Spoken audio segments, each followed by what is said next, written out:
You talk about dissidents, and you're specifically talking about Eastern and Central Europe. The dissidents appeared to be isolated, embattled individuals standing up to an entrenched, monstrous system, but in fact their bravery, their insistence on stating the truth and envisioning a more just society showed the fragility of a system that could not tolerate such individuality and free expression. One thinks of Havel's uh, uh, um, his great essay, "The Power of the Powerless." Was that the correct title? Yes, yes. But I also would. I remember covering autocratic regimes, Milosevic's Serbia, for example, and the only times these dissidents were ever quoted were in the New York Times. But then it meant that then once they got in the New York Times, they would be attacked, so they got quoted in all of the official press. But I want to talk about that, having been around many of these dissidents throughout my career as you have been, just the kinds of these people, who they are, how inspiring they are. I knew Havel, as you did. I don't know if you knew him well. I was in the Magic Lantern Theater with him every night during the Velvet Revolution.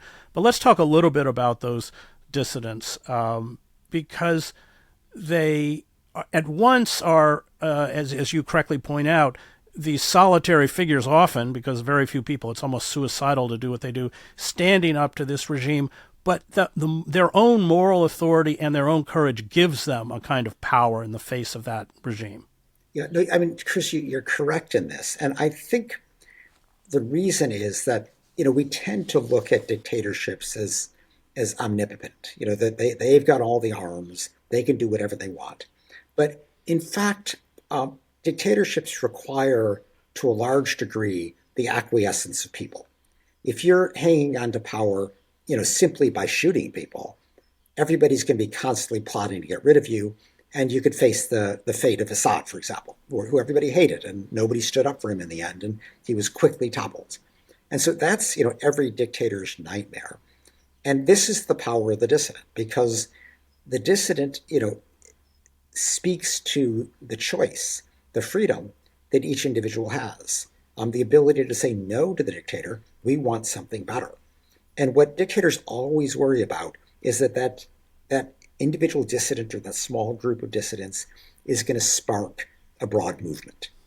And this is not so far-fetched. I mean, this is where I actually was less pessimistic than you in your opening statement, because if you look around the world today, I think we do have to admit that, autocrats are on the rise in the established democracies of the West.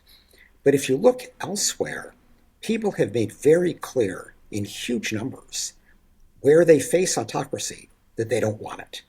And, sometimes they have prevailed. If you look at, for example, the recent ouster of Sheikh Hasina in Bangladesh before a big popular movement, the ouster of the Rajapaksas in Sri Lanka. In Poland, it was getting rid of the Law and Justice Party, a very conservative right-wing party. We saw this in South Korea, where people stood up against, a presidential self-coup, military-backed. We saw this in Brazil, where Bolsonaro was ousted.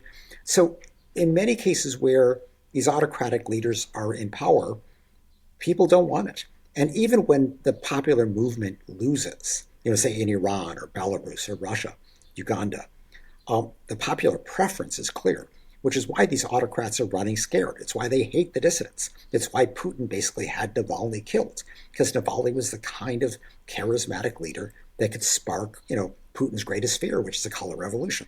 So I believe it's important to protect these dissidents, which Human Rights Watch always felt was a foremost responsibility. But I understand why dictators and autocrats are terrified of them, because they have this contagion effect that at any moment can lead to a popular revolt and the end of the dictatorial regime.